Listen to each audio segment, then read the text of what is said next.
De lire la Haftara, Tu m'en veux? donc de la Parasha Teruma. Alors, dans Roi, Ou je t'avais dit. chapitre pourtant. 5, verset 26, jusqu'au chapitre 6, verset 13. Et l'Éternel donna la sagesse à Salomon, comme il le lui avait dit.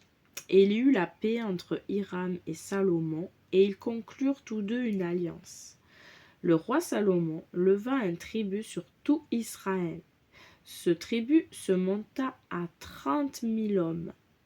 Il les envoya au Liban, 10 000 hommes par mois, à tour de rôle. Ils étaient 1 mois au Liban et 2 mois à la maison. Et Adoniram était responsable de ce tribut. Salomon avait 70 000 porteurs de charges et 80 000 ouvriers tailleurs de pierre dans la montagne, à part les officiers en chef de Salomon qui contrôlaient le travail, 3 300 qui dirigeaient le peuple.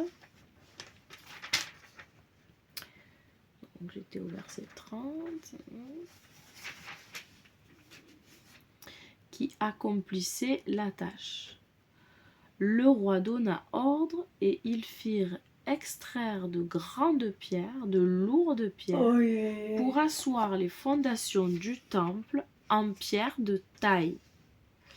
Les maçons de Salomon, les maçons de Hiram et les Gibléens façonnaient et apprêtaient le bois et les pierres pour construire le temple.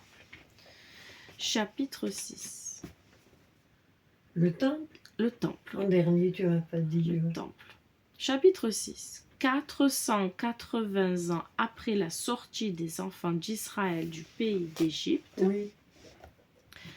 dans la 4e année du règne de Salomon sur Israël, au mois de Ziv, qui est le 2e mois, celui-ci édifia le temple pour l'Éternel. Et le temple que Salomon bâtit pour l'Éternel avait 60 coudées de long, 20 coudées de large et 30 coudées de haut. Et la grande salle en avant du sanctuaire du temple avait 20 coudées de longueur sur la largeur du temple et 10 coudées de largeur sur la face du temple. Oh là là, tout ça! Il fit pour le temple des fenêtres larges à l'extérieur et étroites à l'intérieur. Contre le mur du temple, il construisit une chambre tout autour. Les murs du temple tout autour du sanctuaire et du très saint. Et il fit des chambres latérales tout autour. L'étage inférieur avait 5 coudées de largeur, celui du milieu 6 coudées de largeur et le 3e 7 coudées de largeur. Je sais. Car il avait ménagé des retraits tout autour du temple, à l'extérieur, afin de ne pas entamer les murs du temple. Durant l'édification du temple, on le construisait avec des pierres intactes, telles qu'elles venaient de la carrière. Ni marteau, ni cisaille, ni autre instrument de fer ne fut entendu dans le temple durant sa construction.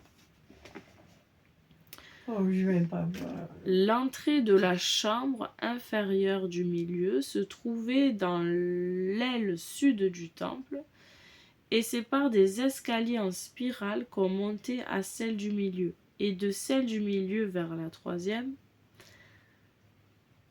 Aïe, aïe, aïe, je de verrai celle du rien. milieu vers la 3e. Ouais. Je verrai rien alors. Il édifia le temple et l'acheva. Il fit le plafond du temple en bois décoratif et en panneaux de cèdre. Il construisit la chambre latérale tout le long du temple, de 5 coudées de hauteur, et il couvrit le temple de bois de cèdre. La parole de l'Éternel fut adressée à Salomon en ces termes. Ce temple que tu bâtis, si tu te conformes à mes décrets, accomplis mes statuts et garde tous mes commandements afin de les suivre, j'accomplirai ma parole avec toi que j'ai annoncée à David ton père. Je résiderai au milieu des enfants d'Israël et je n'abandonnerai pas mon peuple Israël. Je verrai rien. Tu as déjà vu. Hein? Tu as déjà tout vu. Shalom.